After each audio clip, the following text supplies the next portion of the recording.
Bismillah, alhamdulillah, salatu wassalamu sallallahu alaihi wasallam. Assalamu alaikum wa rahmatullahi wa barakatuh.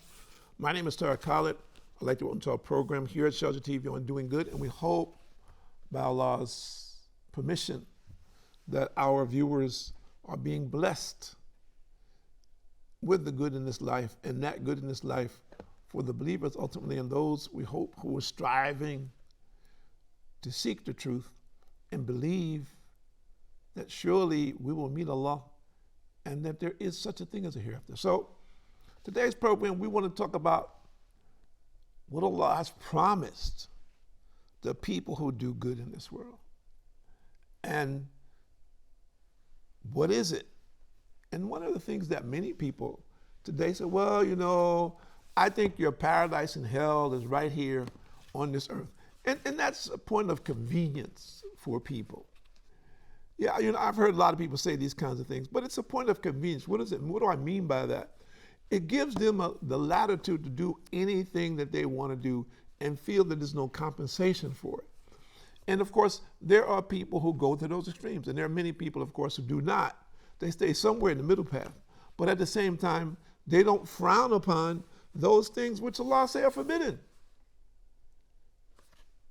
Like sex, we did programs on sex, drugs, and rock and roll. And we're saying to extremes. There are for us parameters. There are things which are lawful and there are things which are unlawful. So there are many people that don't distinguish between the two and they think they're okay. So they think that, okay, fine, my paradise is right here or my hell's right here, man. So I'm going to go for it. Whatever it takes to get whatever I want, to do whatever I want to do, I'm going to do that. Whoever suffers the consequences of that, that's their problem. And there are people who have that mentality. And you're very fortunate if you have not met those kind of people. But I have. That, you know, wait, tough. You know, I have the power over you. And I'm going to use or abuse that power for my own benefit. And if you can't deal with it, that's your problem. There has to be, the mentality is such that, look, there has to be weak and there has to be strong. And only the strong will survive. And because I'm strong, you want me to be weak?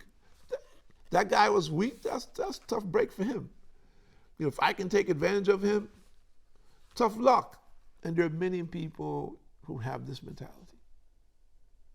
But the recourse is they don't understand and they don't believe that there is a hereafter.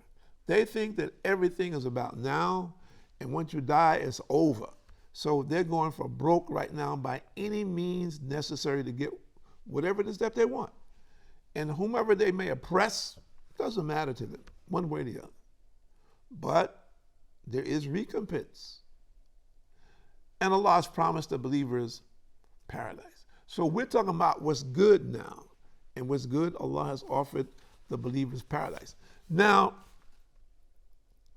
we need to qualify that. Because I've met many people says, well, you know, you say good is in believing in being a Muslim. Well, you know, I have my own faith. I have my own belief system. I try to do good by people. I try to live an upright life. And I've seen a lot of Muslims that, you know, I have Muslim friends. I have Muslim colleagues I work with. You know, they're not so righteous. You know, they do things that I don't do. And believe it or not, I was one of the people that used to say that myself. So, but the thing we need to understand, there's good and bad in everything. And we have to have a criteria for what Allah says is good, not what we want to be good, what Allah says is good. And ultimately, a person can be a very foul sinner, but he can be forgiven if he sincerely repents and turns to Allah and obeying the commandments of Allah. But who is the worst sinner? The worst sinner is the one who says he believes in something other than the one and only God, or he does not believe in the one and only God, or something in between that. Any of those things, he associates partners with the one and only God. This is the worst sin. And many people today don't see it like that. They say, well, there's free choice. And we believe that. There's free choice. You want to believe or you don't want to believe, it's up to you. But we're telling you, whether you accept it or reject it, there is accountability. You will be held accountable. You will, in the next phase of your existence, in the grave, you'll be held accountable there.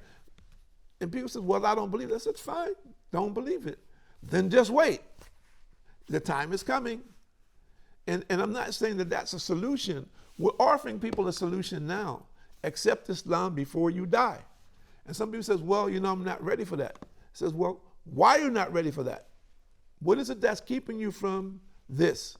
Is it your desires, your attachment to the things of the world, your lack of will to change your lifestyle, which is usually the biggest thing which most people, says their lifestyle. I met guys that said, listen, man, I know Islam is right.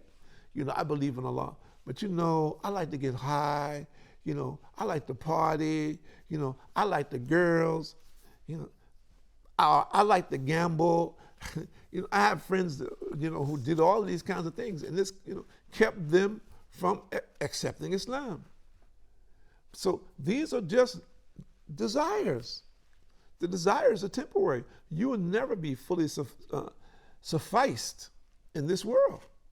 You'll never be fully satisfied in any way in this world. And we need to understand that this is temporary existence. So Allah has created something for the believers which is totally different than anything in this world or anything that we could ever conceive of or imagine. And that's what we're going to talk about, the paradise. So let's see what Allah says first in the Quran. And this is Surah Al-Waqiyah, which is Surah number 56, verses 10 to 40. Bismillahirrahmanirrahim. And those foremost in faith will be foremost in the hereafter. These will be those nearest to Allah and gardens of bliss. A number of people from those of old, and a few from those of later times. They will be on thrones, encrusted with gold and precious stones, reclining on them, facing each other.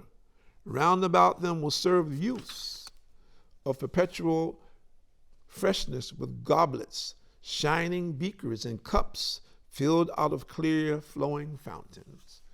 Now, we know that there are people who tried to, and I would say in the past, but today, have tried to, let's say, design something like that in this world. I saw something not so very long ago about one of these millionaires, made this huge property, developed it like this with fountains and waterfalls, and he had a grand opening with orchestras and all of these kinds of things, beautiful gardens. He spent millions to make this house with all kinds of things in it, a mansion.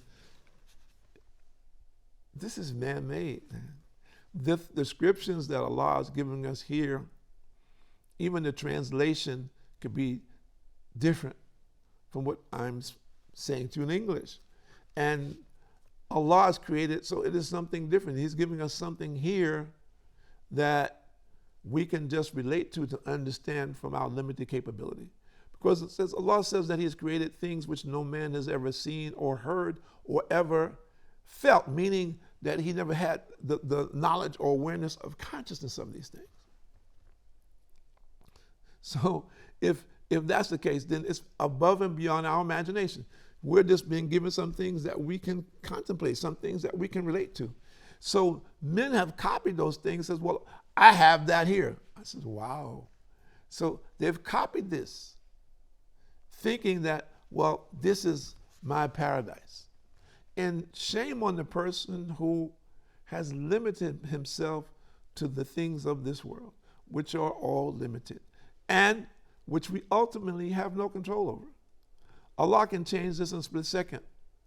One tidal wave, tsunami, earthquake, tornado. In a split second, everything can be finished. As an example, we all know that. We've seen it all the time. So this is something that people don't realize. When we're talking about eternity, whatever you're doing that's going to benefit you in eternity, that is long lasting. That is eternal. We need to look at that and put it in perspective. We're working for our eternity now. That's what we should have in our consciousness, not for the temporary trinkets of the world. If we're working only for the trinkets of this world, then we've shortchanged ourselves. And if you're a person that doesn't have that, and you're still subjected, meaning subjected that your mind is locked into obtaining those things. Well, one day, and I met people like that, one day I'm going to have that. One day I'm going to do this. Or when I get this, I'm going to do that. And they die in that state. So we need to look at that. And you young people out there, don't just cut this, say, oh, that's that old guy again talking about dying. He's old, so he's close to the grave. So no. I know a lot of young people who died from the time that I was young, which has been a long time ago. So they've been in the grave for quite some time. So just think about that. There's no criteria that says that you have to live to get old. No, not at all. So don't make that mistake and take that for granted. Well, I'm in great health. I'm an athlete. I work out every day.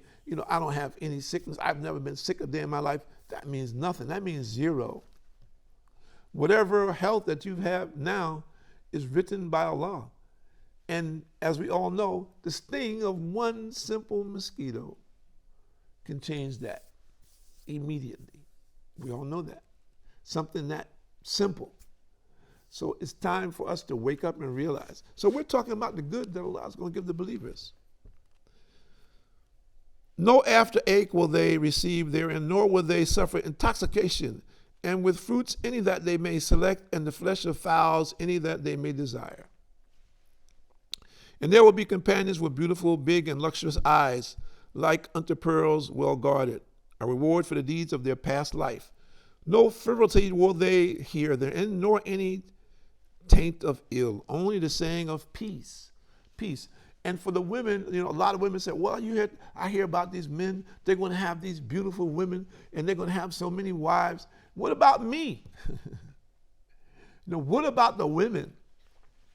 And the thing is that the women of the world who are believers will be superior to the women in the hereafter because they lived in this world. The women hereafter did not. They've been created by Allah simply for paradise. So the women of this world will be superior to them. And there will be no jealousy, no anxiety, none of those things that these emotions that we have in this world that are negative will exist. None of the negativity that we have or we conceive of will there be, will not exist. So if you're thinking about that, well, I'm very jealous of my husband and, I'm like this and like that. No, this will not be there. So we need to understand that dimension of our understanding, which we cannot understand because all of us have these things. It will not be there. And the life there will be an eternal bliss, something which we cannot imagine or conceive of. Even though people call these places Paradise Island and all this is like a place in paradise. So as an example, it may be comparatively to where we're living or what we're doing, but it is not like a grain of sand in paradise. If we were to really understand the dynamics of what paradise really is and what Allah has created for the believers. And we ask Allah to accept us and grant us that, and for all of the believers. And those of you out there who don't believe, that inshallah ta'ala, Allah willing, you will become a believer and Allah will grant you the paradise. The companions of the right hand, what will be the companions of the right hand? They will be among lote trees without thorns, among tel trees with flowers or fruits piled one above another. In shade long extended by water flowing constantly, and fruits in abundance whose season is not limited, nor supply forbidden. SubhanAllah. And on thrones of dignity raised high. We have created their companions of a special creation, and made them virgin, pure, and undefiled, beloved by nature, equal in age, for the companions of the right hand, a goodly number from those of old, and a goodly number from those of later times. So we have opportunity here. We have opportunity, and that opportunity is for us now to turn our focus towards pleasing Allah in this world and